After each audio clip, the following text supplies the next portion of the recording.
بسم الله الرحمن الرحیم. یو ورور پوښتنه کړې ده، وایي د یو خاوند او د میرمنې د جماع په حالت کې که چیرې خاوند یا میرمن یو د بل عورت ته خوله نږدې کړي، آیا دغه کار جایز دی او که جایز نه دی؟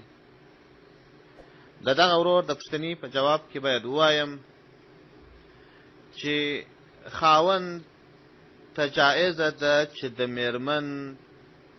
میرمنې د بدن څخه استفاده وکړي، مستثنا د هغه ځایو څخه چې هغه شریعت حرام ګرځولي دي. په هغو شیانو کې چې شریعت حرام ګرځولي دي، یو شی دا چې خاوند د میرمنې سره لواطت کوي، او دا چې خاوند د میرمنې عورت ته خوله وروړي یا میرمن د خاوند عورت ته خوله وروړي. د دې کار په حرمت کې صریح نص موجود نه دی.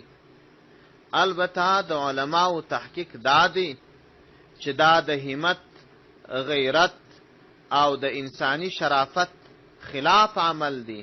دا یو ډول کم همتی ده، یو ډول کمزوري ده، یو ډول بې غیرتي ده چې د انسان سپېڅلې خوله چې هغه د ذکر لپاره ده، د الله عز وجل د عبادت لپاره ده، یو څوک دغه سپېڅلې خوله و عورت ته نږدې کوي چې هغه د نجسو اوبو، د ګندګیو، مرداریو د هغه سره نږدې یو د بدن حصه ده. نو په دې وجه باندې د انساني شرافت، غیرت، همت خلاف عمل دی. لہذا علماو دا عمل مکروه بللی دی. حرام ځکه نه دی بللی چې حرام هغه کار ته ویل کیږي چې په حرمت کې قاطع دلیل موجود وي، صریح دلیل موجود وي. نو دلیل قطعی پر حرمت نشته، نه آیت، نه حدیث، نه اجماع د علماو، البته نه قیاس.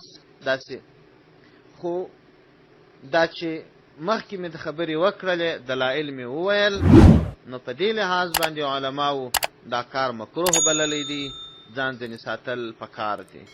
السلام علیکم ورحمة الله وبرکاته.